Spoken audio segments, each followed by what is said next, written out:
Folks, welcome back. After a brief hiatus, it feels like it's been a long time, but I think it's actually only been like 5 days. We have another episode of DramaQuest hitting today.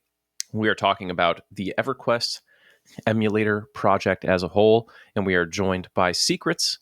But before we jump into that, we have to shout out our patrons. And we'll start with this. Thank you to Rick, Shauna, Darwi, Kevin, Josh, Ice Cold, Bob, Fight FOH, Seth, Wes, Nicholas, and Alexander. You guys rock. With that said, Secrets, it's great to have you back on. How you doing? It's great to be here. I'm doing actually pretty excellent.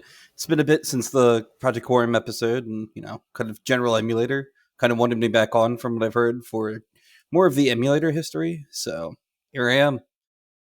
So before we jump into the emulator history piece, which I'm really excited for, but tell me how Quarm's been. Now, Quarm is what, like it's approaching 9 months at this point, right? We're getting close to your like Kunark launch and everything. Since I've actually started the project back in August. It's been about 9 months. We still have April, May, June, which is going to have this new thing that I kind of scoped out based on. I think we actually talked about it in the previous one. I could be wrong.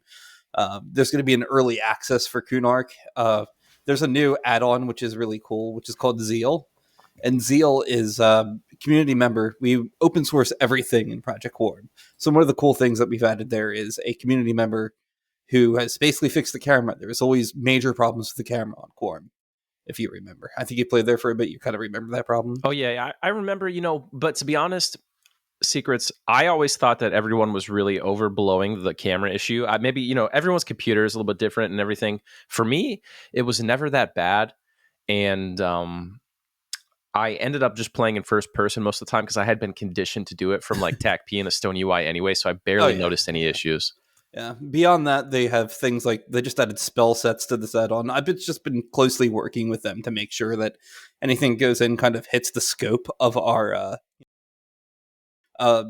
project, so that we don't accidentally introduce anything that we don't want. But so far, Salty, not the Fires of Heaven Salty, that's a different Salty. Right. There's a person called Salty who has been working on this. And, there's like chat timestamps. There's some modern quality of life, like hiding corpses, basically EQ labels. You can see your mana now. You can, there's a bunch of different aliases for a couple different commands. And the mouse smoothing has sensitivity controls. There's a lot of things that you wouldn't expect to be a problem for people that are no longer problems, as well as cycle nearest and PC and a couple other different fixes. All are great. So at this point, the client's just kind of as good as ROF2, if not a little bit better. I actually prefer the camera in Zeal over the RF2 camera. Well, that's crazy. So So you got all those good quality of life features without it feeling too modern. Yeah. So we also got like a free for all loot option for raid on the back burner. It's going to be coming as well. Cool. Some really cool stuff. So tell me about the Kunark thing that's happening soon. That is a event that's a limited time, month-long event. I'd never liked that Kunark started without Ixars. Like, we had a bunch of level 1 Ixars running around when Kunark dropped in 2000, and then for every TLP since then, Kunark just kind of drops and the city of Kabalist just kind of exists. I wasn't okay with that. I like the idea of a bunch of Ixars having an existing civilization, and the whole lore behind Kunark is we kind of found it, right? So naturally, having a bunch of newbie Ixars on this island isn't quite really lore appropriate or lore friendly when they've already built up the city of Kabalist.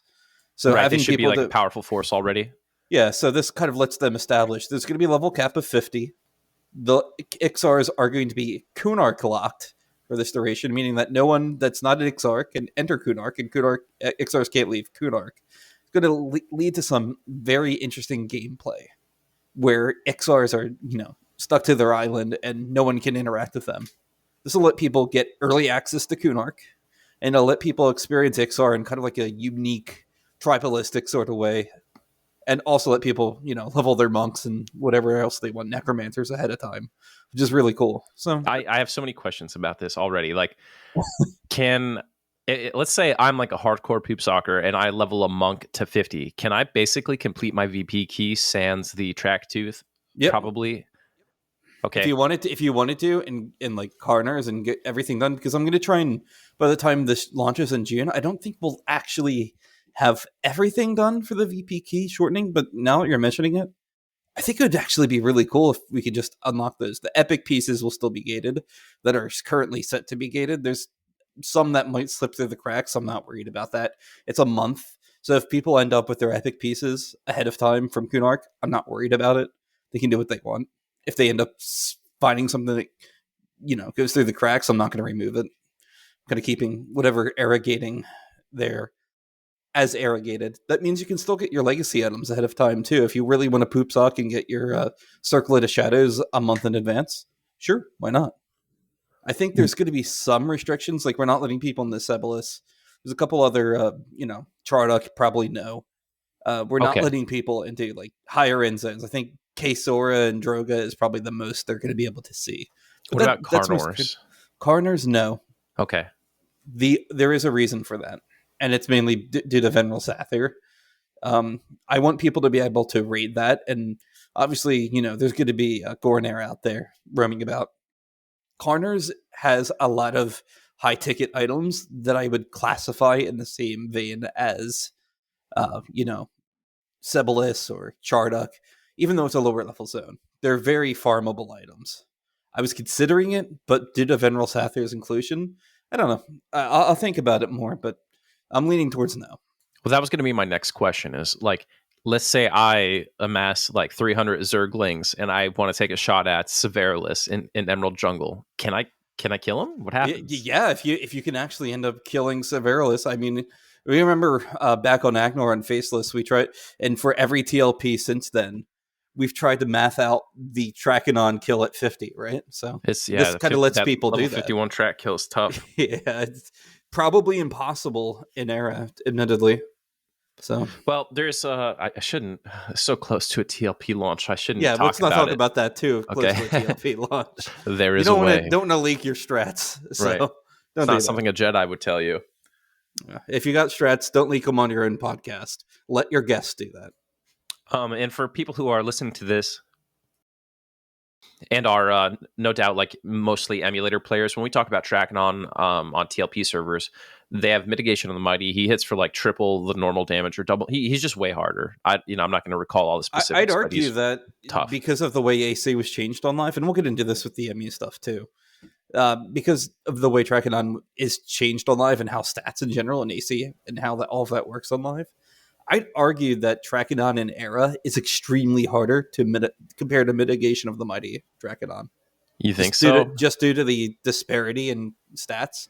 Yeah, I'd say so. Sure, he's got 32,000 hit points, but he's also got that nasty AOE. He hits for a truck. VP is going to be particularly hard. I don't expect a lot of people on Quarm to kill in VP, and that's just due to the accuracy of the mechanics. Torvin and Co have done incredible with that.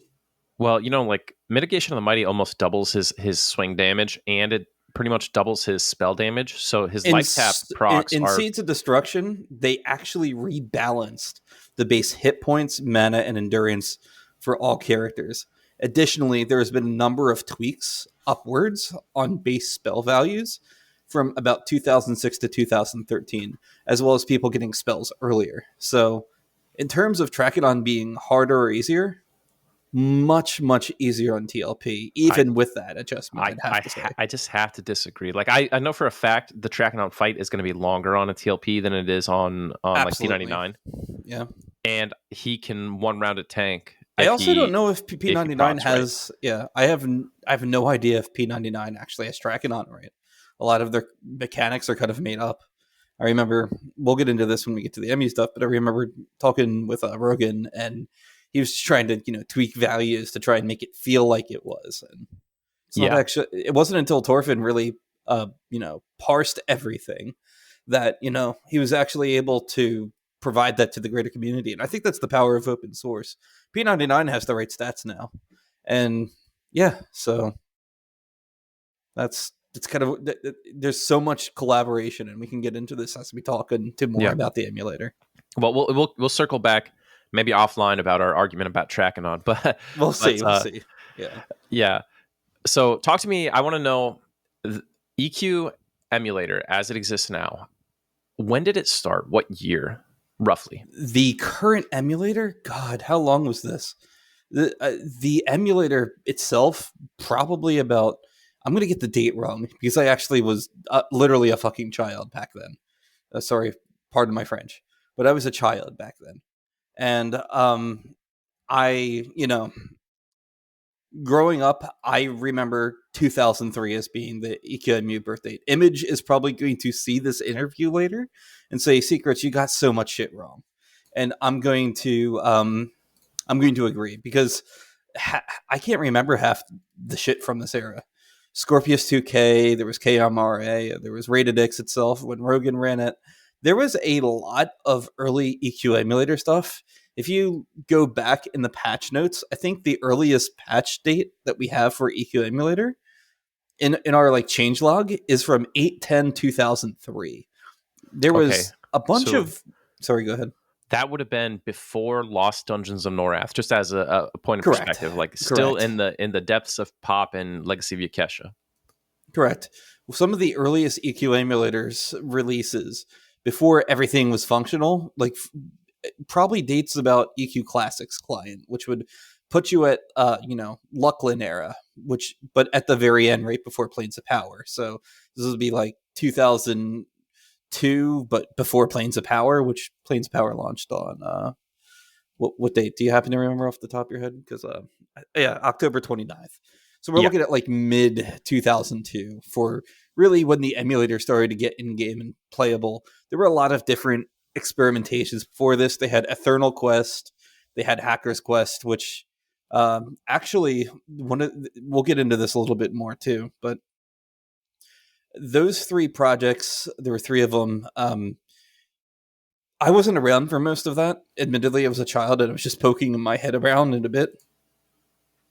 But back then, there were a couple different competing projects. Out of them, EQMU, not EQ Emulator. EQ Emulator is later the formalized version of it, okay, but so this was like they're a the same homebrew thing. kind of version. Yeah, everything was homebrew back then. Everything, from what I understand, derived kind of loosely from Show EQ. Show EQ, way back in the day, not the My Show EQ version or any of the other cheap programs, loosely existed because of each other. There is an interest to get the game known, and there are Show EQ dumps as early as 2000, maybe 1999 for, packet dumps. Those exist. Those versions of EverQuest were documented and, they dumped packets.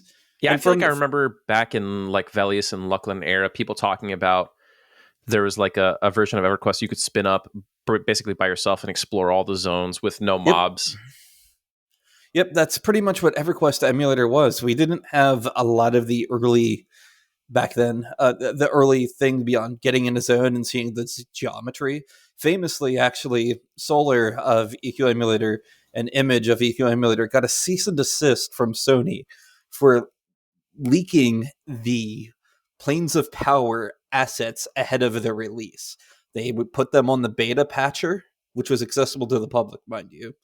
But to actually enter these zones, you had to actually have the files to enter them. With the emulator, they could go in there and they could explore the files. They could see all the new models. They could see all the new zone layout. And Sony was pissed, apparently. Huh. They were They, really like tight-lipped about Pop. I remember. Other than obviously, other than that, remember they released that whole atlas, and it didn't show any of yeah, the maps for any of the Pop zones. yeah. Sony Online Entertainment just was furious at these people at the time because they had spent so much time. And admittedly, if my artist had spent, a year and a half on stuff, I'd be upset too. Like this is during EverQuest Prime when they just came off Lucklin and they're trying to make an impact. Lucklin at the time, of course, was very much so disliked by certain Uber guilds, such as Legacy of Skill and Fires of Heaven both had famously, rightfully so in some cases, crapped on the game design. Vexthals didn't have loot in there. There was a lot of, zones that were just not finished. I think famously they went into VT and there was just no mobs up or if they weren't itemized or something like that. And of course, everyone remembers when the sleeper finally died years and years later, and it Right. had no loot, and they had to despawn it. The sleeper wasn't intended to be killed, so I don't see why they would itemize it. And I don't think the sleeper should ever be itemized. I actually found it shocking recently in one of your other podcasts that, or I think it was your podcast or something around you. I read that the developers didn't even know what the importance of the sleeper in the lore. That they currently work at Daybreak, and I'm like, huh. Yeah, I definitely. I think there was a period of time when it came to progression servers that they didn't realize how much of a drama magnet it was and stuff like that. I think Yeah, they definitely know now. But there was they a period definitely of know time where they now. were like pretty aloof from some of like the player base wants, desires, and stuff like that. No, now I'm on an industry, and I kind of understand how that can happen. Generally, players end up being more passionate than the developers themselves. Oh, I mean, definitely an EQ for And sure. EQ, absolutely. But the developers that end up as players obviously can't do double duty running a raid guild that raids, 18 hours or is on a bat phone while also maintaining a sane schedule. Where if someone, does double duty and has dual identities and they try and raid in Everquest at the same time as playing Everquest, that's just very hard to gain an emotional attachment to anything you do. Which is Yeah. kind of why Emulator was nice. This is people who have already had conceptions of what EverQuest should be or what their favorite part of EverQuest was, and they can kind of scope out. But in the early days, you didn't quite have that. You had a world, you had mobs that would stand in place, and then you would have maybe a rudimentary combat system. The first one to really have everything to make a game quote unquote playable was Winter's Roar. Winter's Roar is now known as Shards of Dalaya. At the time, Winter's Roar, being known as Shards of Dalaya, was kind of a controversial fact. I've told you that they sent a cease and desist to, the Planes of Power CDs being leaked, but the first time an emulator server, not an asset or something, ever got shut down. They've been sending these apparently for years, but a specific server was with Winter's Roar. On Slashdot, famously, they actually had a very old post about Winter's Roar, and it's almost freaking weird looking back at some of these these posts from EQ customers or EQ affixed people, and then you see they claim that backpatchers were to blame. Apparently, you also What see does that that mean for people like me who are dumb? backpatchers were something where they could distribute the client files and then they can get a current version of the game they obtained lawfully backpatched to a previous version of the game. And the developers did not like this, and specifically Sony's legal did not like this. The reason why they cease and desisted this is because they were able to backpatch their client, and therefore they were distributing the game client. They did not like this. This was the publicly known, and as far as I know, the issue that they had with it back then. It was one of the biggest setbacks they've ever had for the project. There's been little to no legal issues up until this point. So they were upset because Winter's Roar allowed you to download the game client files, patch your current version of EverQuest with everything it needs to run, and then you would end up with a version of the client. They did not like this.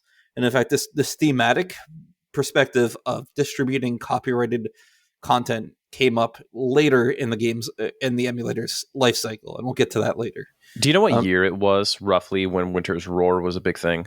2004, 2005. Wow. So there was like a functional emulated server in '04 that had a player base and SOD, Shards of 350 Dalaya. players. I remember logging into their login server one time and seeing about 650. Actually, they had the Streisand effect in a way. I remember in 2006 logging in there to Winter's Roar and seeing like 650, 750 players online. I thought that Wow. was incredible. This was Yeah. like P99 before P99 was a thing, right? I mean, that's big even today. You know what I mean? That would be a big emulator. And Yeah.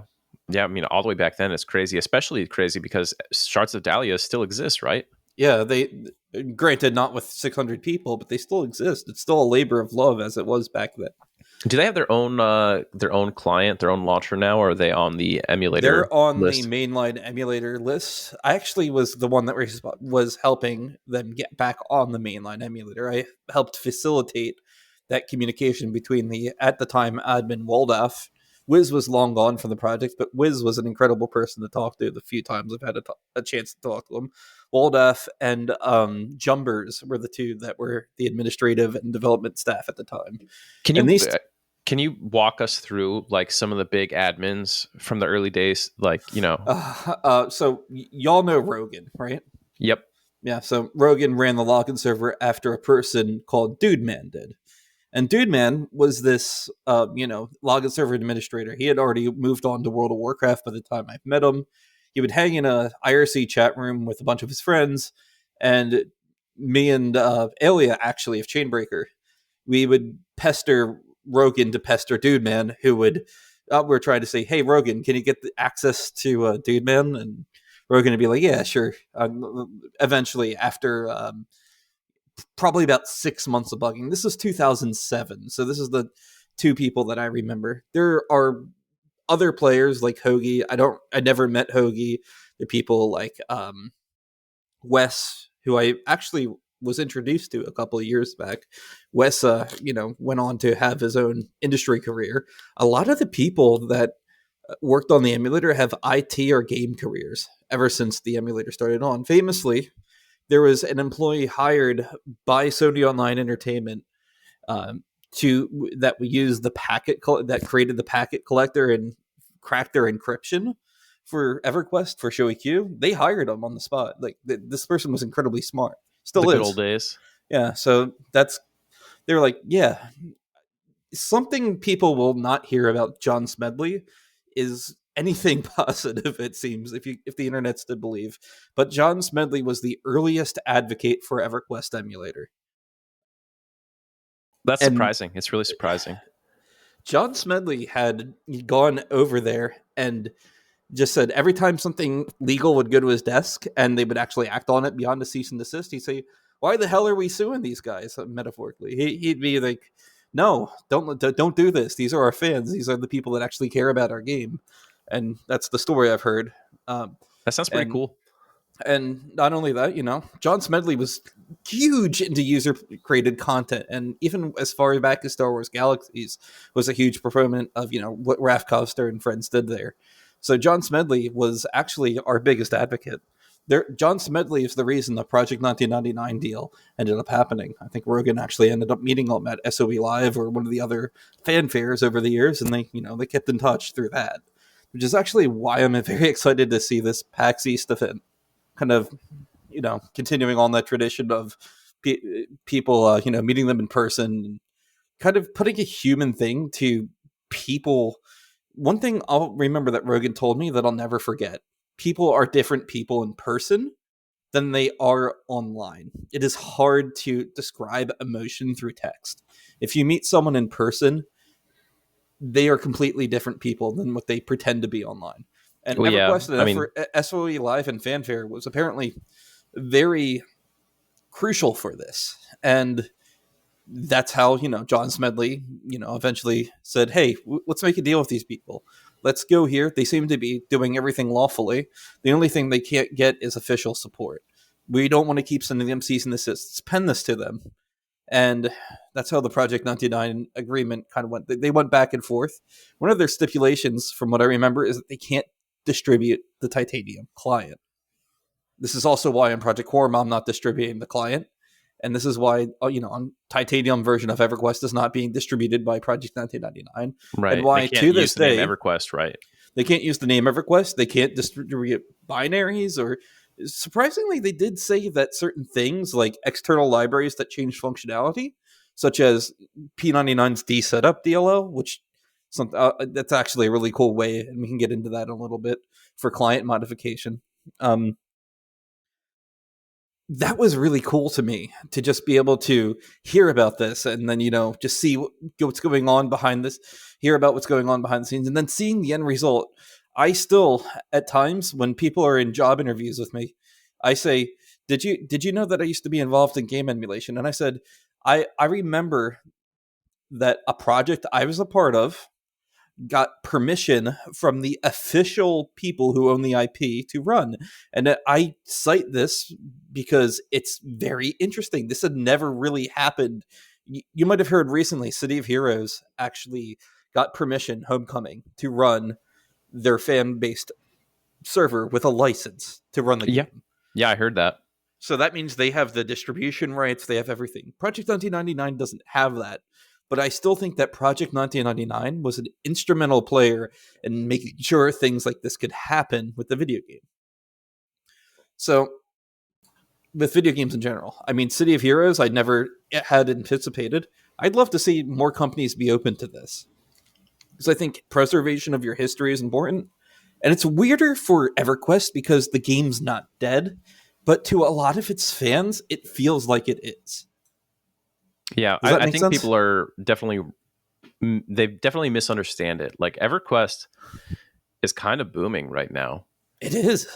Like, this game's incredible. The reason why I never put down Dark Paul, in what they're trying to do, is because they have the rights to the game. Fundamentally, if you want to run EverQuest, you go to them. If you want to play EverQuest, you go to them. I know exactly what problems they're going to run into because I work in the industry now. Years and years ago, I would talk shit, mad shit, because I didn't know what they've gone through. Now that I'm on the inside, now that I've seen what they've gone through and also had the emulator perspective of what the other side is going through, not many people in general have that experience.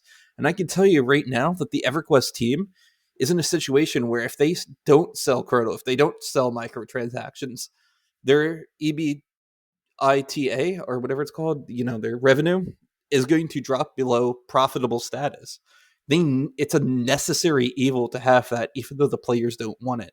People are like, why don't they make a no chrono server? Well, I'm like, one, emulator has a no chrono server. It's called not being able to profit off of the game because Right. you're not able to sell anything. You're not able to, take in money for what you're doing.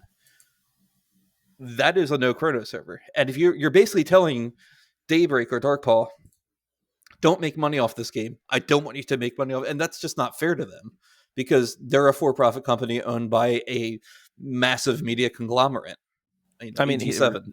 the real thing is here, like, if you start handing a company a bunch of money, they're never going to be like, "Hey, stop that." Yeah. That's If you go to your there's never going to be investors and one. you say, "Hey, can we just stop making as much money?" They're going to say, "No, no." And I don't think a lot of people realize that when arguing for changes.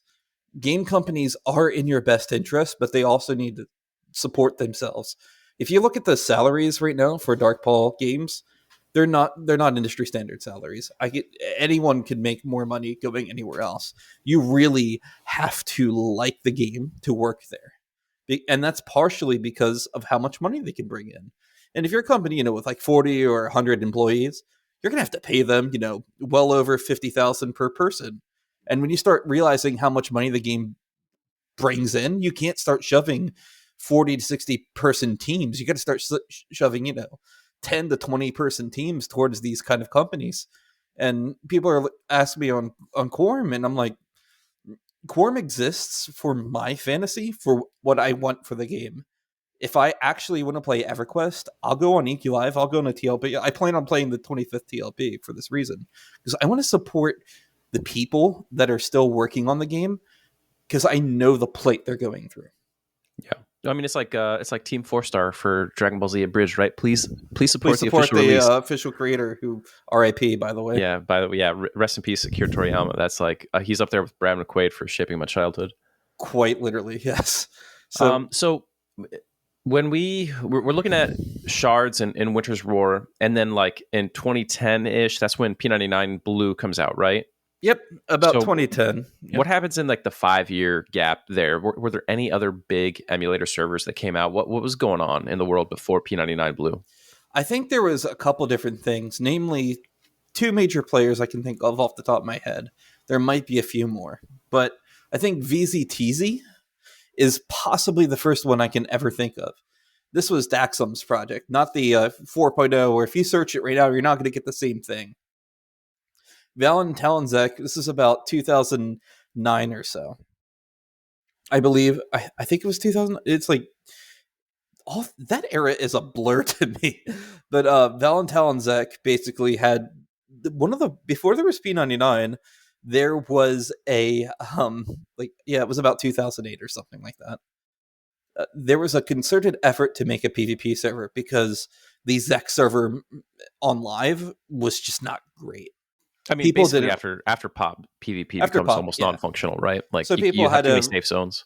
That was one of the earliest clamoring to return to classic EverQuest I could actually think of. So you could actually probably owe a lot to Daxom and VZTZ for starting this whole interest in classic EverQuest. This is probably one of the earliest attempts at actually making an accurate classic EverQuest, and this also set the rules for the years to come. That even Project 1999 Red, Blue, and Green follow classic EverQuest, and then unlocking big chunks of expansion at a time. That's what VZTZ was, plus PvP for the era. Right. So they had their own PvP rules. They started working on an anti-cheat, which caught people, and that was crazy to people who played EverQuest.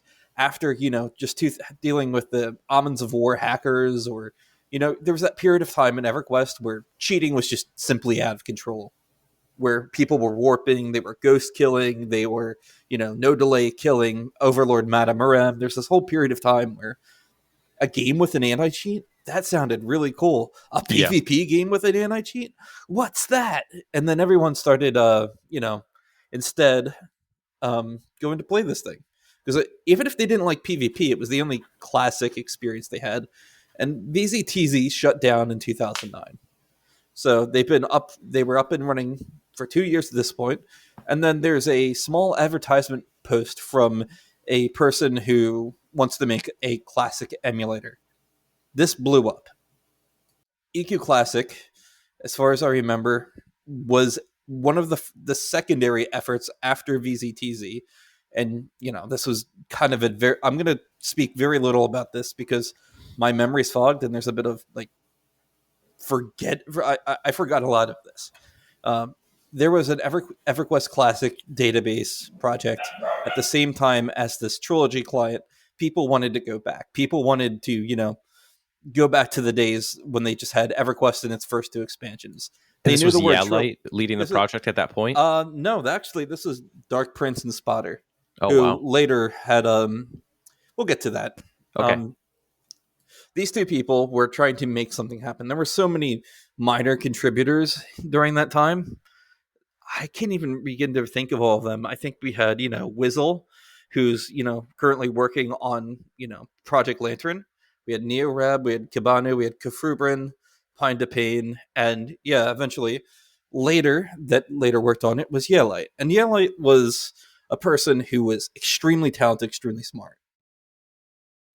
Probably a little bit too smart for the whole project, if I had to guess.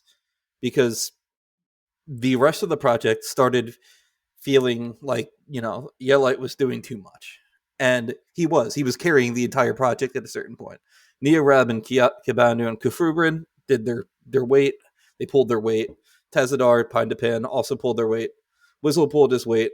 But Yelite at this point was, the one doing the massive, crazy, exploration of the client and so on and so forth. I honestly forget everything about Yelite beyond the fact that he was talented, so I'm not going to say anything more there. And then Harakiri joined up after, some time as well. I don't even remember when this happened. Honestly, I shouldn't even really be talking about this too much because I don't remember it. Plus, I really think that it's in terms of what they did and what the effort, it's still technically ongoing. They haven't, shut down shop. They haven't moved on. I would say that, I'd really like for them to someday actually release their project, not publicly, not the source code. We don't need to have that. But what I'd love for them to do is actually, 2 decades later, almost nearly, I think it was from 2009 to 2024, finally release their project. So people can finally see the amazing amount of effort that Yelite and Harakiri have put into this. By the time it was all the dust settled, I felt like shit. I did something very shitty early on in my life, which was I was going to go work on P99. I didn't feel like we were making progress fast enough, but I wasn't also, at this point, pulling my weight. I didn't know how to pull my weight. I was just a database developer. And there were two people, Spotter and Dark Prince, who, just decided, hey, this ELite person's kind of taking over. This is our project. We should take it back for ourselves. And they told me this. And I disagreed. I wanted to stay as neutral as possible. I knew that whatever they were planning to do probably would result in drama, just historically. Everquest Emulator had a ton of trauma related to people owning things and he said, she said stuff. And one thing led to another. They put me in a private chat. I think Wizzle remembers this, where Wizzle said, I'm sorry, I can't be a part of this. And he leaves the chat. And I kind of just was like, I just kind of there. I was just, yeah, like that kind of reply. And then they decided, yeah, we're going to leak the source code to everyone. Ooh. And I was like, no. And I think I was implicated in this. To this day, I did not do that, just to be very clear. But I do feel regret about one thing, which is not standing by Yelite's side and being there in his time of need. That is something shitty that I did. Yelite was one of the most talented people. I remember apologizing to him years ago. Or I don't know if it was him or Harakiri. To be honest, like I said, this is a point of trauma for me. I remember years ago apologizing to him and getting called one of the most useless pieces of garbage. And to this day, I struggle with imposter syndrome. That was very hard to recover from. I know why he said it. He was pissed. I had, took the database that I'd helped contribute to. And then I was just like, yeah, I don't want to do this anymore. So I went and joined Project 1999. And Project 1999 was, just up and coming, and they had a server ready to go. It wasn't as polished as EQClassic. It arguably without the client, they never could be. But I thought that we were going to be able to do something a lot sooner than we had. I had no assembly experience at this point. I had no, I didn't have the know-how.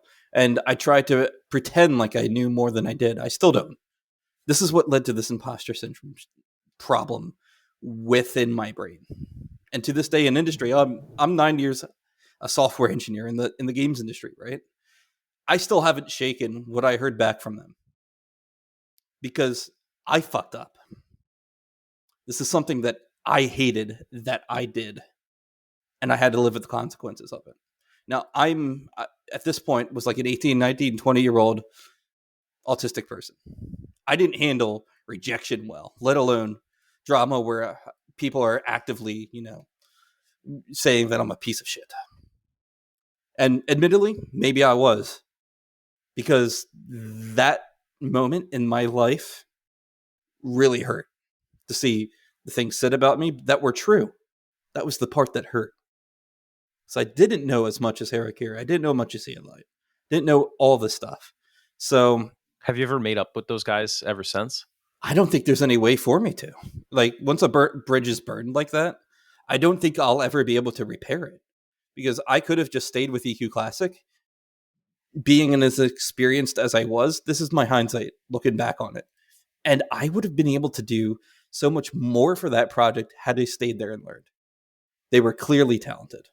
They were, and this still eats me at this to me to this day, because I did small things like, finding out how to modify the client on Project 1999, and I got the classic wolves and the classic skeletons working, which is admittedly pretty easy once you know what you're looking for. And then we had the original boats, and I was pretty proud of what I had accomplished on my own. Always felt like I was in the shadow of others. This was a recurring trend as the industry, continued to go on. I still feel like I'm in the shadow of others. And I probably will my whole life, is what I've pretty much, come to the conclusion of. This is something that, shook me to the core. Made me realize that I don't know everything, and it's okay to not know everything. And I think a lot of people don't know that too. It's okay to take a step back and say, I don't know. And yeah, especially in software engineering, I think a lot of people struggle with those feelings, like they're not as good as people perceive them to be, or as talented, and it's just a natural part of the human experience. I think it's I better to doubt yourself than to overestimate yourself. Yeah, but it's also not great to let yourself be consumed in this imposter syndrome. EQ Emulator gave me the experience to beat myself up enough to stop being a piece of shit. That's what I honestly believe. Being, put down, dragged through the mud meant that going forward in the future, I could make choices that one never gave me the feeling that I felt in that moment. I could mentor people in a way that would give them the best chance. If they fuck up past that point, that's on them. But if I can at least give them the best chance and be their best support, that would be better than letting people down like I did before. Right? When I mentor people. I'm a lead software engineer. When I mentor other lesser experienced software, I say quote unquote lesser right here, lesser software engineers that haven't had as many years of experience as I have. You know what I start doing? I start trying to one, fill in the gaps for what they don't know, try and empathize with the situation they're going through, and I never put them down. I feel like some people need someone to be aggressive and mean with them. I don't. I never want to do that to another person because I know how it destroyed me. I don't know what's going on in someone's brain. I don't know within every single person how they learn. But I do know what I felt and how I can prevent that feeling in other people, if that makes sense. Yeah, I think I get it. Yeah, sorry. That's a very touchy subject for me because it involves a lot of I personal could trauma. tell. But let's move on from that. But yeah, that's the EQClassic TLDR. Well, And then I do. Just before we move on, do we know what Light is up to these days? I have no contact with them. I'm sure whatever it is, it's probably incredible or it's something, outside of video games. But here's the thing I've learned to do. I don't really want to put people down for what they're doing. I just want to make sure that they're doing well. And if they're doing well and they don't, no one needs me to intervene with that. So I hope he's doing well. That's what I've learned. That's what I've learned as a person to do. So there was a few servers that I sort of remember when I first logged into the emulator. There were a few servers on the list that I think are still around, maybe, and they Oh, there's a stood out to lot. me. Yeah. So Which like ones? the Grand Creation or Project EQ. Do you remember that? That's still up. Yeah. Yeah. So there was like Project that one. EQ. Let me go into Project EQ real quick. Yeah. That is the oldest standing database preservation project on the emulator. When you download Everquest Emulator and you compile the code, Project EQ is the database that you got alongside that. That's the baseline that That's like everyone, the out of the box. the out of the box experience. And they had a 4-play server, which you could box an unlimited amount of characters and kind of automate or, keep playing what you want to play. What expansion is that up to? Like, how far have they gone? This is going to sound incredible, but they've preserved up to Dragons of Norath so far. They are going to go all the way. That's PQ's purpose. The weird They thing are is, like, the EverQuest I feel emulator. like in 2012, everyone was up to pop already, and to hear that there are only like 3 expansions later, you know what I mean? All these, You a mean the decade. Lost Dungeons and Legacy and, Gates of But Discord? yeah, I guess I didn't really think about those. I was thinking like they were at the pop, they did Gates, Omens, and now they're on DON. Oh, yeah.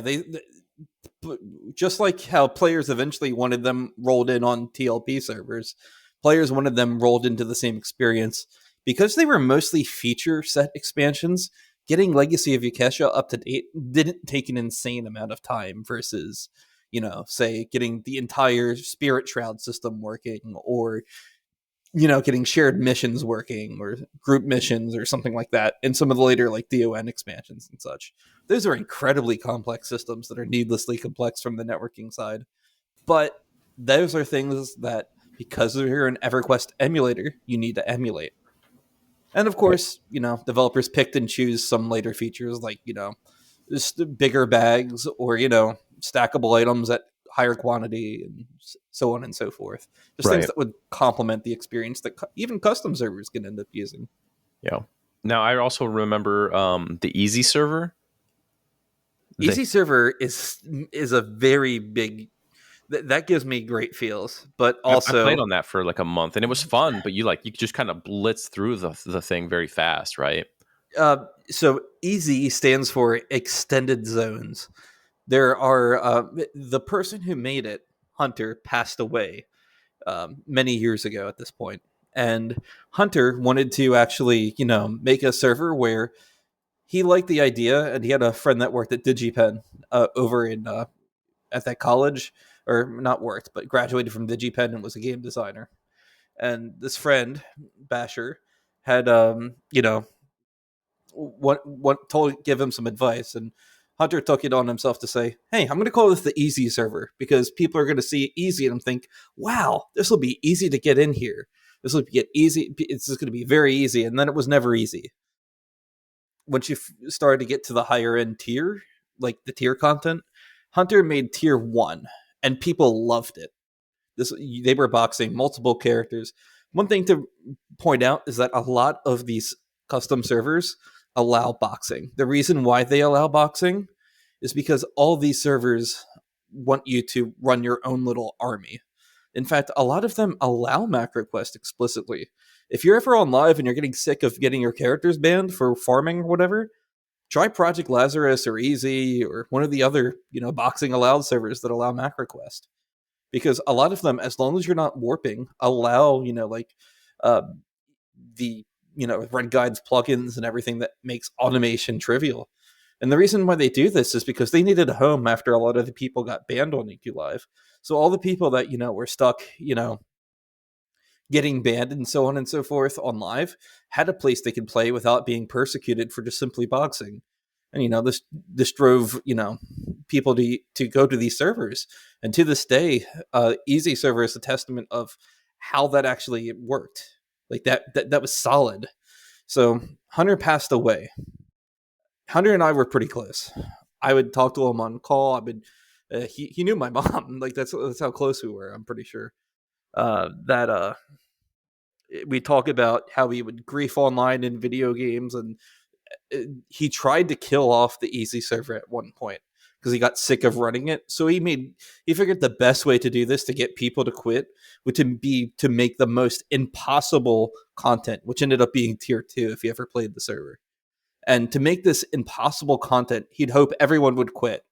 But making the content impossible and tedious actually made people want to play it more because they actually just started going in the game and try to farm all the components, get all the materials. They found that fun, and so he's like, "Ah, shit! I accidentally made it more fun to these players than it was previously," and then it grew and grew. Well, that's pretty much. So Hunter had this weird but successful vision of what he wanted to make by complete accident, which I always loved about him. He was brutal, honest to your face, and he was a truck driver. And if you ever, drove a truck across the country, that shit will get to you mentally. And yeah, he passed away. It sucks to hear that, man. But it's good to see that Easy is still up. So who's running it now that he has passed on? Acadius is. And for those who don't know, Acadius is the current secondary administrator for Everquest Emulator. Yeah, I was going to say, I Acadius, see Acadius's name under a lot of the server info for a bunch of different servers, I think. yeah, Easy Server was one of the ones he took over. Um, Acadius actually took over one of my projects. I could have had him as a protege to take over this server I made called Times 5, which Times 5 was one of the, fly-by-night servers I had made to make a server where you would take the base stats on all items and then multiply it by 5, and then at the very end you would have content you would try and go past. And that was the premise of the server. He saw this, he played on it, he liked the idea, and he decided to, ask me, "Hey, can I be a GM on the server?" I said, "No, fuck no." He's like, "Okay, I set up a database. Could I be a GM?" I'm like, "Okay, do you really want to take this over?" And he's like, "Yeah, this is. I've never been so sure of anything in my life." This is paraphrasing. Don't actually. He's probably gonna watch this because I'm gonna link it to him later, and he's gonna be like, "That's not how it went down, Secrets. That's not how it went down." But um, I gave him the server in full, and then he goes on and tries to maintain it. It's a complete fucking mess. So he takes this opportunity, knowing what he knows, because I helped him out, get it set up, and uh, you know, he decides to rebrand it as a I think it was Aka's Funhouse, I believe it was. Or was it Bloody of the? It's Bloody of the Acadian. He starts using this task system that EQ Emulator implemented to create these wild and wacky environments using the times 5 stat scaling that I had put in, and he just starts going crazy. He makes all this cool freaking content. There's a video somewhere of a Mortal Thole dream sequence that he made that's like animated and scripted with a cutscene. The server's incredible. And then he was going to make Aka's Funhouse, which came out, was pretty well critically acclaimed, and then there's a recurring joke that he would bring it back someday. And then I've asked him like every couple of years, where are you going to bring Aka's Funhouse back? And he's like, no, I don't have time to do that. But yeah, Acadius is ended up getting very involved with the process of the open source EQ Emulator project, and now he's its primary GitHub maintainer alongside Kim LS and a bunch of other people as well. Quite honestly, I'm very proud of what he's been able to accomplish. I consider him one of my close friends. And I also think that he's come in incredible ways. And this is another example to show how the Everquest emulator in itself could just, grow in popularity very quickly and then give people entire careers out of the idea that they could make an Everquest server. He doesn't work in the games industry, but he works in tech. He's very successful and very well off because of, him learning everything. Sure, most of it probably was on his own too, but the fact that he had, a community and places that own his skills meant that he was going to be that much better the moment he went into industry. And you can, this is the kind of thing that you hear about this all the time. Like a game developer starts in like some offbeat software reverse engineering community, and then they end up as like a GeoHot or something like that, trying to rewrite this entire site of Twitter or something like that. Like you see very small people who think that they know nothing and then realize that they're already way ahead of everyone else. So I think it's very important to have EQ Emulator as that thing, because this means that future game developers will have that much easier of a time if they just come into the emulator and start tinkering around. I open source Quarm for this reason. I want to see the next generation of people come through, take what I've done and improve it. This is how society grows. This is how classic MMOs kind of get refined over time, is to kind of tinker and see what does and doesn't work. I think it's quite incredible. You've actually seen other servers already pop up, right? Since TAKP and stuff went yeah, open they're source. on the list. I don't talk to them nearly enough, but we have an open source channel on Quarm. It's not the same open source channel that EQ Emulator has, but I'll go in there occasionally and I'll just chat people up. In the EQ Emulator Discord, I'll have people private message me and say, hey, thanks for making this open source. I learned so much. Or thanks for hosting this thing. It made me inspired to go do this, this, and this. And I'm like, that's what it's about. That's the spirit of open source and sharing and collaboration. You give people the toolbox to create their dreams, they will. That's what EQ Emulator is about. That's what it really is. There's two other servers that stick out to me: Wayfarer's Haven and the Hidden Forest. Can you tell me about those? Sure. The Hidden Forest. Let's start with those. That is another completely custom content. They took. Do you remember the monster mission from off of Nectalos? They took that zone, and they decided to make that as this forest, and they made their own little world map. It was kind of like a easy server in similarity, but it actually was much of it. They basically tried to do Shards of Dalaya, but for 6 boxers.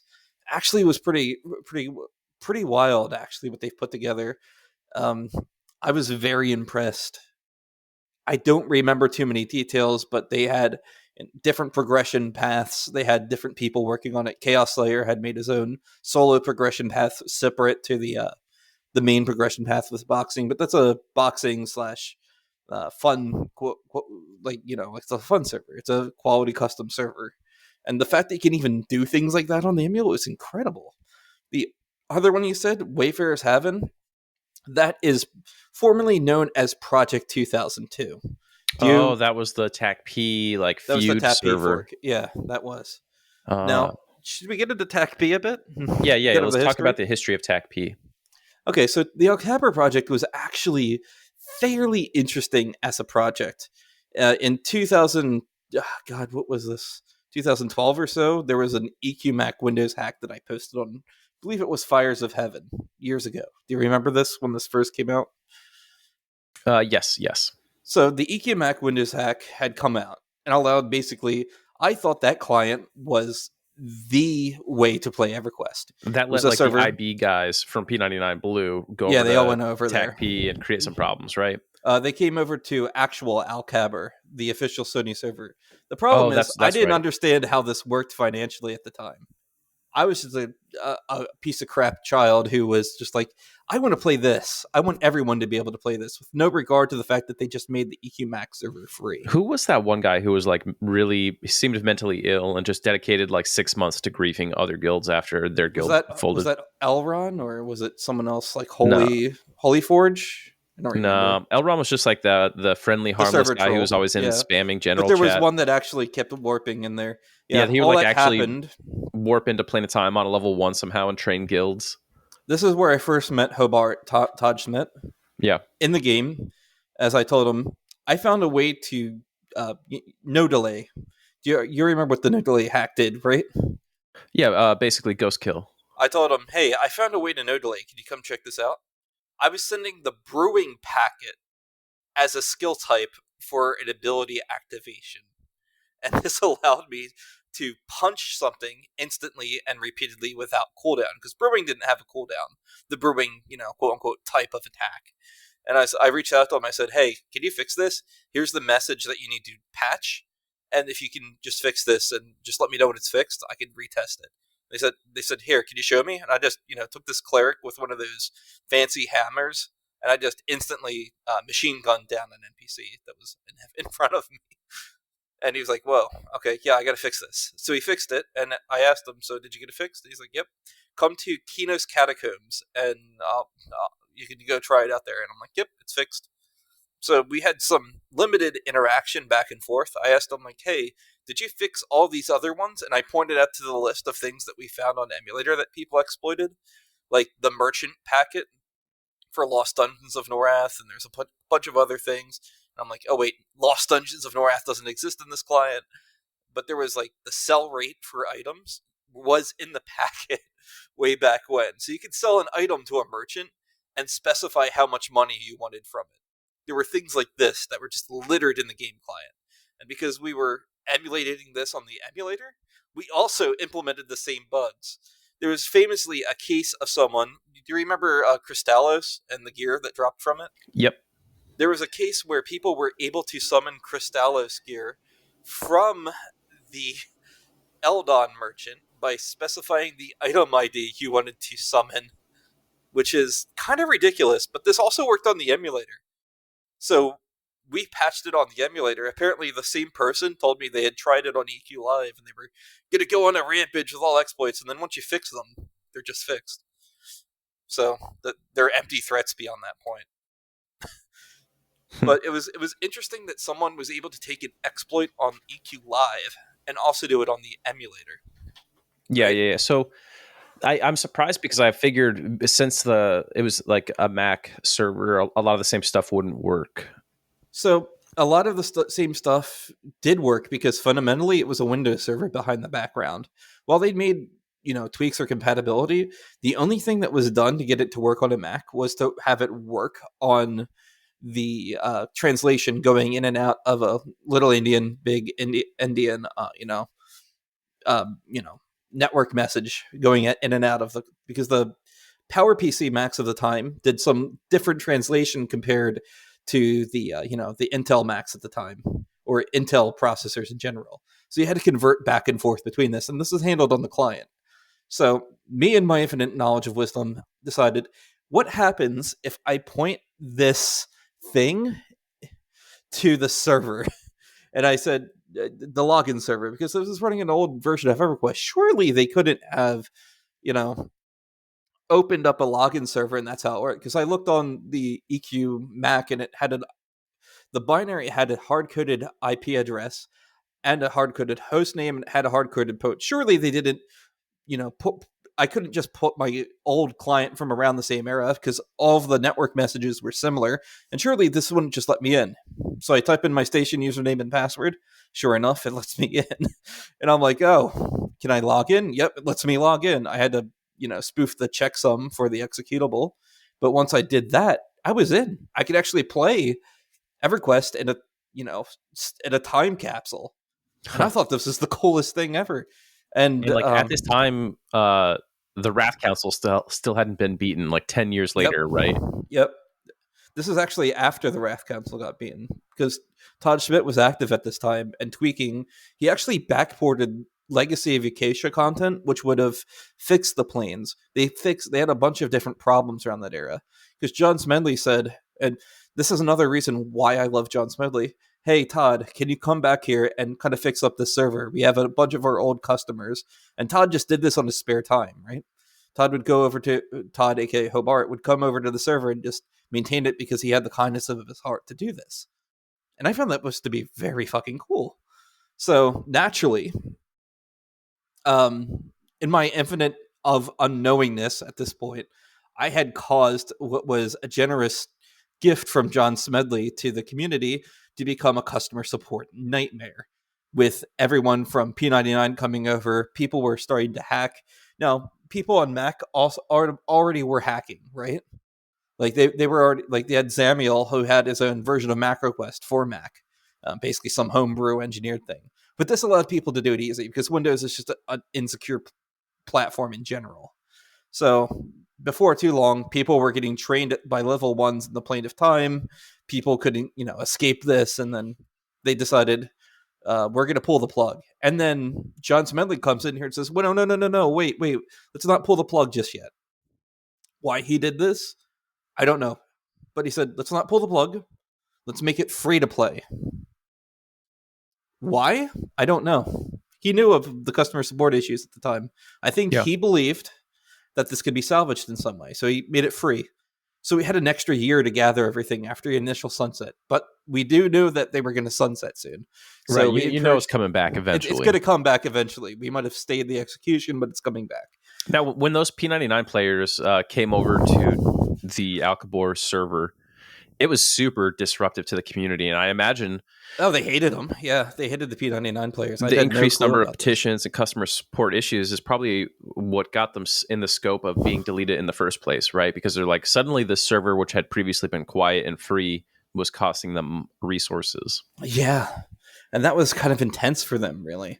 Because it was like, what do we do now? Do we shut it down and kill these people's home? And at this point, I felt immense guilt. This was probably the first time I ever felt guilt for my actions. I had just been told off by EQClassic's team. I figured I was doing something great, and then I was just like, oh, no, I didn't do something great. In fact, I ruined a home for, hundreds of people, if not thousands. And I felt like a piece of shit ever doing this. It's not just you. It's the EQ community did it to itself. Like, kind of too. That's kind of true. They could have just made this into something better, but they chose not to. They could have just not been assholes when they got over there, but they came there, and like TAKP was this server that had a kind of a quiet community. Everyone had found equilibrium over the years, and then you had a guild that... just to be clear, the Alcabor project is the emulator. Yeah, so TAKP is, yeah. You're right. For some reason, it's just like habit. I keep saying TAKP, but the real because it's the new Alcabor, home. Yeah. the real Alcabor server, and the P99 guys came from a community where you had to bite and claw for every like little crumb you got. So they just brought that competitive mindset to a server. Yeah, they ruined the rotation. They tried to compete. No one wanted that there. Yeah. So they shut down the server. And around the same time, we were collecting packet data to try and preserve this thing. This was the last chance we'd ever see data from 2002 on a live server ever again, except for that time when Prathan put the Grimling Forest original data on the test server. So and we were able to collect all of that data in 2018 when he did that. Thank you, Prathan. I don't think you know how much that did to preserve the game, but it was incredible when you did that. So yeah, that was one difference. We had a leg up. We knew it was coming. The execution for that server was coming. And I started work on an emulator, as did the Project EQ folks. This is Rob Reagan, Speeds, and a couple other people that I'm Cave Dude. These were all people that were, working on Project EQ and heard about this, and they're like, "Oh, we're preserving this game. Let's go help this." So they took the EQClassic leaked source code at the time and said, "Can we make this work with EQMac?" And I said, hold on, folks. I can make this. I can make this work." You know what I decided to do instead? I decided I'm going to make the mainline EQ emulator work with this client. So for 2 weeks, I worked on this for like 12 to 16 hours a day. And eventually, by the time of this 2 week period, I was unemployed at this point. It was like 2014, 2013, something around that time period. And I want to make sure that this thing gets preserved. So I did it. I got a client logging in. I got it using the very old 2002 client. And this was big news because this means that we could use the stable EQ emulator client and server. Sorry, use the stable EQ emulator server with this old archaic client. This just means that we have to fix up the incompatibilities. And over time and effort, we were able to get it in a playable state. And then that launched. TAKP launched. TAKP was mind blowing to people at the time that played P99. They never thought this could happen, for one. And then for two, they were also like, this is really cool. This is P99 needs this client. And this is when there's a period of inactivity of the dev team of P99. So they decided, hey, we should try this. And then there was a couple discussions that were controversial because not only did the P99 folks not have another interest in it, but they also had the P99 players interested in this. So guess what the problem is that they had to solve now? How do we make these two people get along? They decided to go favor the EQMac players because the EQMac players were the ones that should have been not had their home killed to begin with.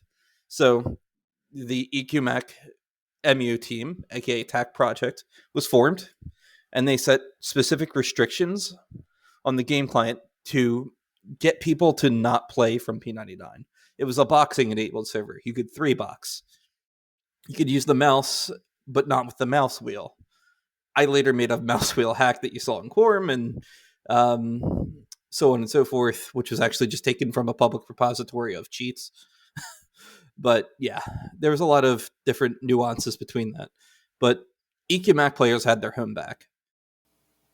And then P99 players happened again. There's a guild on there called Arm and Hammered, which was the competitor guild. And I think Torvin actually posted about this on the other video in the comments. So I don't really want to misquote him. If you want to go in the comments there on the previous DramaQuest, please go do that. And you can read up the actual impact of that. But they split off basically and made their own server. And this server hated TAKP. They were not a fan of TAKP. They wanted competition. They wanted P99. And actually, at one point, I believe they actually wanted rotations, and they split off to make a competitive server. I didn't understand any of that logic. Anyway, I have his comment pulled up. If you Yeah. want, I can read it really quick. Yeah, could you just real quick? So Torvin said, I want to correct you guys on why Project 2002 was made. They didn't make a server because of rotations. That was a lie they told to avoid admitting the real reason. They were in favor of rotations, and I have IRC logs of them threatening to make an SK army to immediately harm touch raid spawns if raid rotations were not enforced. A rival guild forced them to poop sock, and they quickly grew tired of it. The reason primarily was because Speeds banned them. He banned them because Rogin wanted one of them banned for threatening... Pardon me, I have a cold, folks, so struggling here with the monologue. I'm going to take a look here. But effectively... Rogin wanted one of them banned for threatening to DDoS P99, and since they were troublemakers, Speeds took the opportunity to ban anybody who touched that account, and probably a few more, because Speeds was, to be frank, a little ban happy, although they had a history of causing issues and exploiting. They decided then to make a server immediately after their bans with the goal of attracting away as many of the TAKP users as they could, and they launched 1 month later. They advertised their server all over the place. They replicated their rule set from TAKP and rushed very badly made expansions out ahead of the TAKP team while using the TAKP code, which at that time was still open source. But they were telling people that they were the ones who wrote that code, which was what caused TAKP to go closed source. So after they closed source, one of the sticking points that I wanted for we all felt defeated on the inside on TAKP's team, right? Because of how successful they were in driving away users. That made me feel like shit. That made everyone on the TAKP team feel like shit. We were really upset over that collectively. And if I remember right, this is also why I started to, my interest in TAKP started to wane. I started to, only play instead of develop. I think it was really great that they ended up closing sources in the end, and then later promising to reopen source later, because this gave them the motivation that they were better and that P2002 couldn't actually develop content, which is realistically the bar was so low for quality that until you saw a quality experience, you wouldn't actually know what a quality experience of EverQuest actually looked like before that. So people people could make a server that basically functioned and that would be passable, whereas Torvin took extra detail, extra care for every single mob stat, every single mechanic, and everything needs to be working correctly. Torvin did all that. The P2002 team did not. So, with that being said, years went by, and they're still there. And then they decided we've had enough. There's this player called Trust who we want to hand the server to. The team for P2002 collectively quit. Trust was left at the server with a half-baked database, and he had to clean up basically single-handedly. Iance and everyone had, long moved on from the project. They had no interest in running this anymore. So he had a lot, not only reputational work to do, but also had to have it on its own gimmicky, had to have something that stands out from TAKP, because they didn't have that at the time. Eventually, Trust made himself back into the EQ Emulator community after, I was honestly skeptical that this person wasn't part of the original group for a long time, and I lashed out at him a couple times because thinking, you did this to TAKP. You were the reason that we all had collective anxiety and stress over this. But as it turned out, no, he was not. He was just a player. He was misled. And I still regret that to this day, that, I lashed out on him over something that he didn't even have any part or involvement in. That being said, their server's still up. It's on the ROF2 client. They use a completely different code base than us now. And I'm glad they actually, they're still living. They still are the only $3, pop era, or I think they're in, what is it, Almonds now? Yeah, they're in Dragons of Norath. They're similar to Project EQ with a little bit more attention to detail. They have a $3 limit. They've got a dedicated Bizarre Trader option. They have very custom server code, and they're actually very accurate for Dragons of Norath. So it's actually really cool that they ended up doing all of this, right? So now they are their own thing, separate from TAKP, after all these years.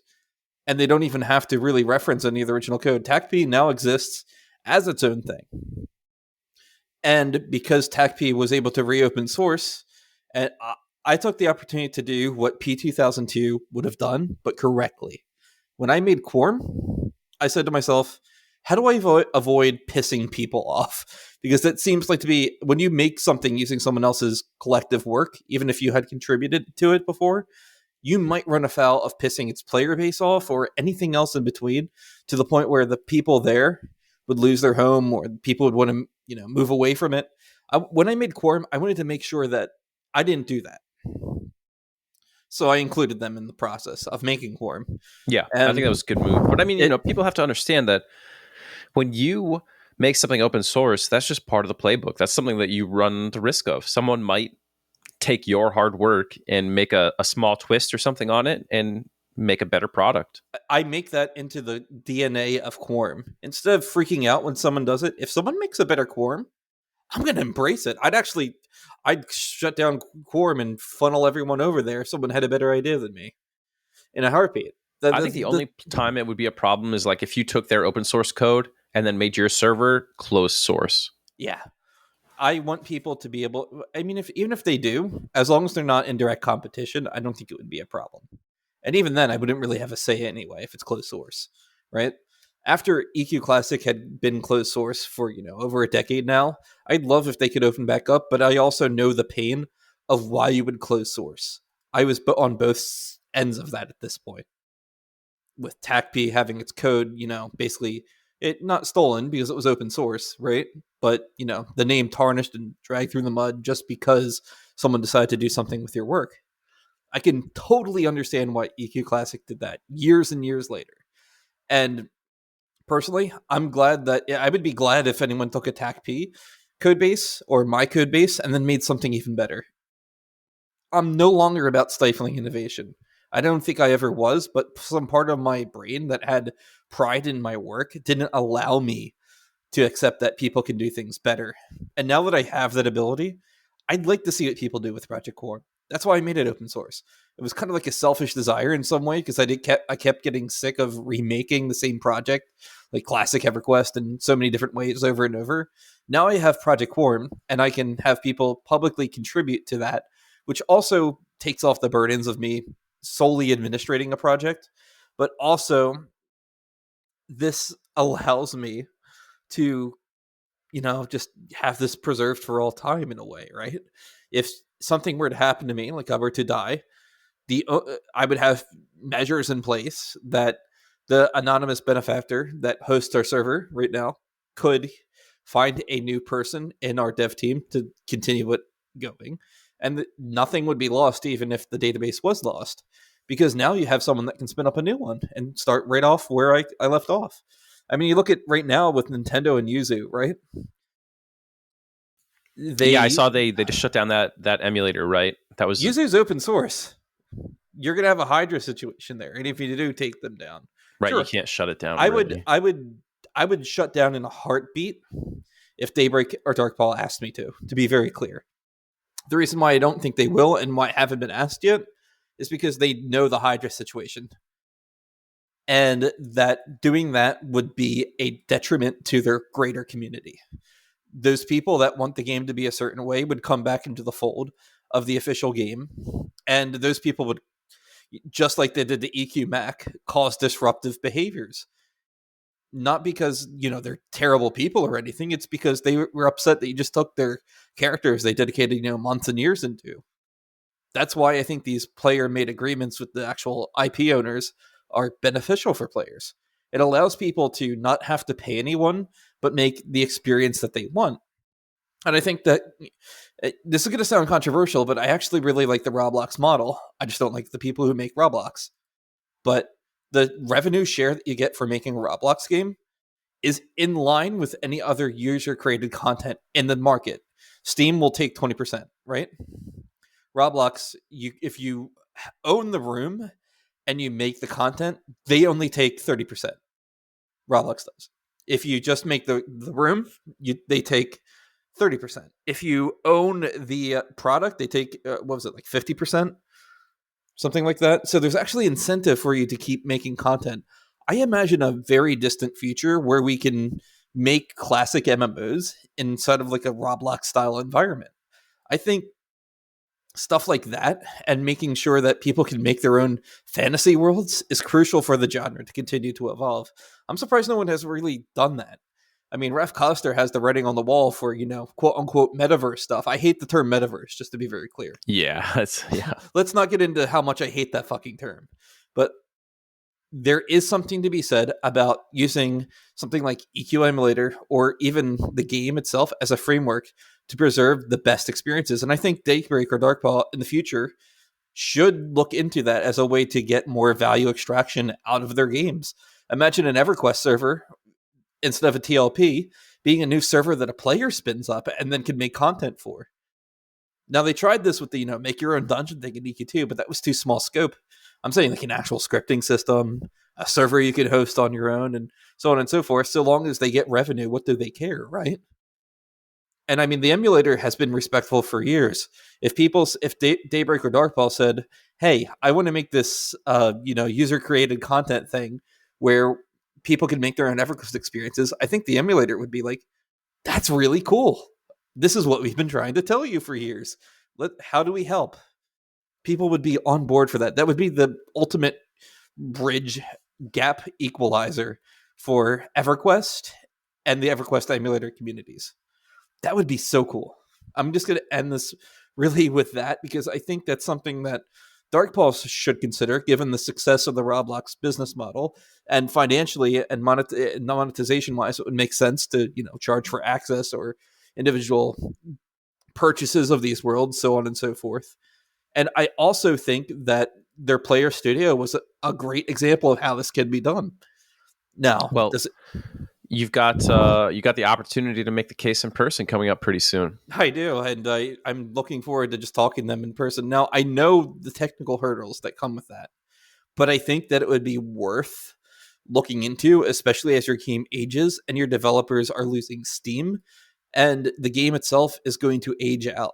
People are going to start passing away that are your most dedicated and hardcore fans, and you got to have something that appeals to the new generations. And I think being able to make your own EverQuest that you saw your dad playing when you were younger is going to be that thing that propels them forward.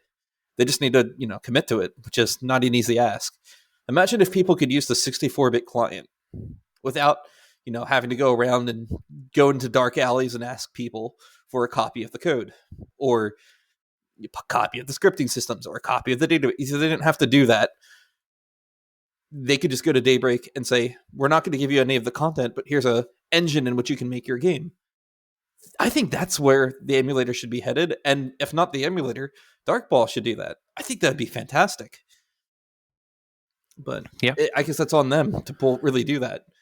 Yeah. My plan long term is if I ever run out of things to do in the industry, and there's no shortage right now, I'd like to actually build that out. I'd like to build that platform because I think that would be the future of classic MMORPGs, making it accessible for people to run their own D&D style campaigns that are a virtual persistent world with their friends.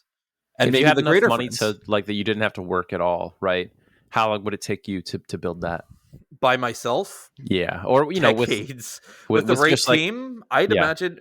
So one thing I've never really understood is why it's actually gotten harder to make games as years go on compared to not harder to make it. Like when EverQuest was made, it was made in 5 years with the explicit goal of making a bunch of content, a game, and they had, the true 3D system and, everything from 989 Studios in place.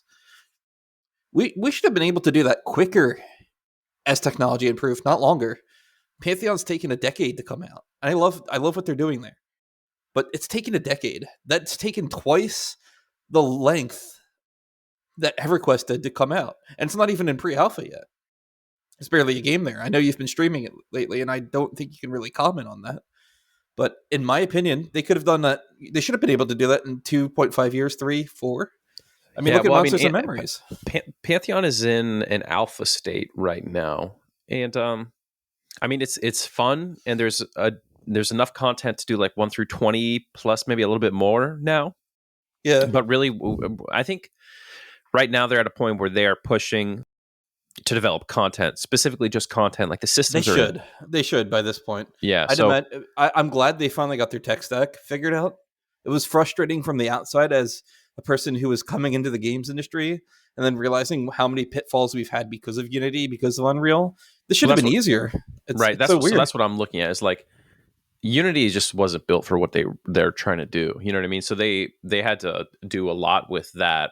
And it's one of those things like you can customize your Unity for the rest of your life, and no one on the outside, on the customer side, is going to see all that work. You know what I mean? It's just something you see while you develop the product internally. But what we're going to see here in the next couple months, we'll find out, what's really going on. If they can match the pace and push that new content, if they can actually get that pace, if they can do that every 6 weeks, come out with new content and new areas and such. I mean, most of the art's done at this point, right? Right. And like, I think they're going to do it. I know, I think a pretty good idea of like the next several seasons or so of content.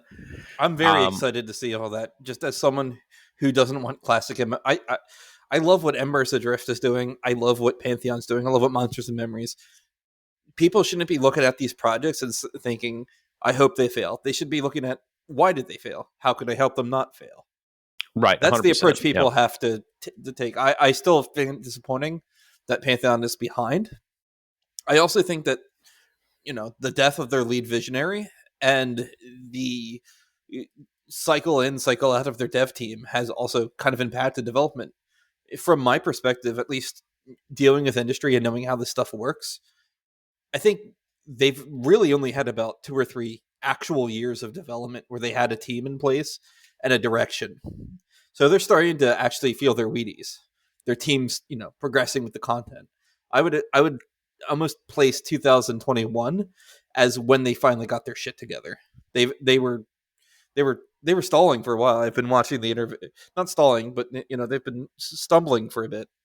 So to finally see them with a playable product that's actually stable and can hold different amounts of players, that's great. I hope to see them continue to do that, because who wants to see an MMORPG fail, especially one that, well, thousands of dollars have been pumped into, for one. Right. But two, I hope they all succeed.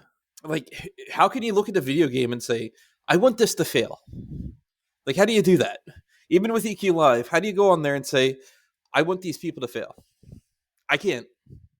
As someone who is a creative and as a person who's played MMOs for years and has also developed MMOs for years, I can't see myself ever saying that to someone. Like, going up to you and I hope you. That's equivalent of walking up to someone on the street and saying, I hope you die, without even knowing you. That's the equivalent. I hope. Well, like, succeed. Strictly, I feel that way, but strictly in the Thanos sense of things, right? Like, we could do with a little less traffic around here.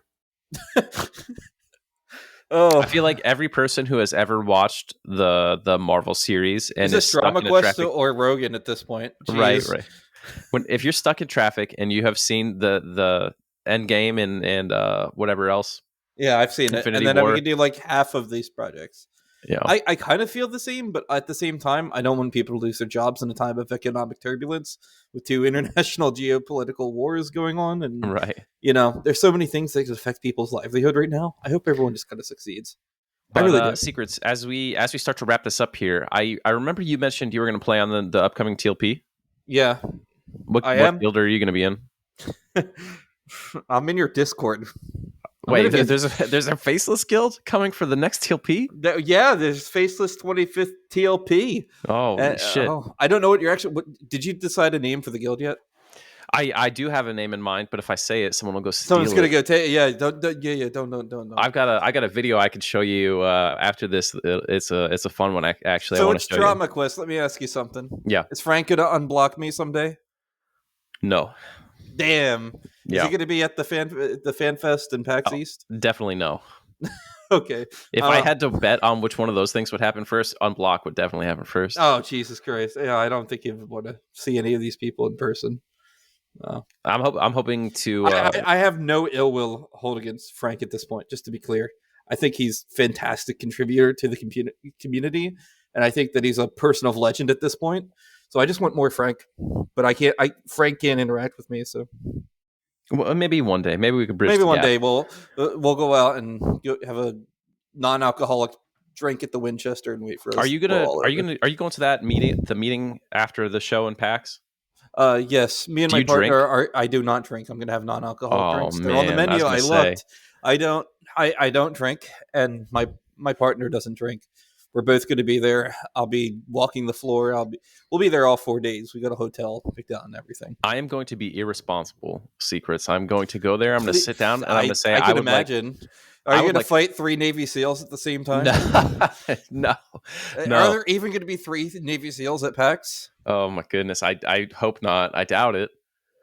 I'm going to sit down at that bar. I'm going to order 4 shots of Tito's and I'm going to smash them all right in a row. Do you know if Adabishi's going to be there?